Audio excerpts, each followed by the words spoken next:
Friday night di ay ni unya si Habibi, nag-chill-chill sila sa balay si iyang workmate kay Saturday na mapagkaugma, wala may trabaho pagkaugma.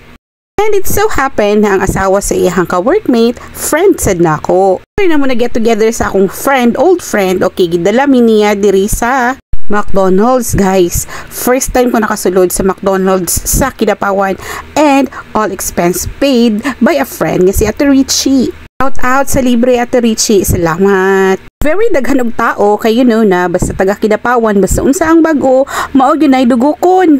Ang amo ang panahon, taas-taas jud ang among panahon sa pag-istorya kay namo ang isa't isa and all of the things nga katong mga nangagi pa amo ang gipang istoryahan. Nagmahay ko kay mora gyud akong gi-video sa sulod, labi na dagnay mga pagkaon makalimot kog video. Maayo na lang kay taas-taas ang among panahon ni Ate Richie nag-istoryahan sa past and future namo. Pagkahuman na mo og istoryahan ni Ate Richie og sila po ang mga boys na human sila og ilahang get together. Gihatod na mo niyang friend si Jolags sa Makilala. Pero ning hapit pud mi diri sa balutan sa Makilala, lami man nilang balutan diri guys.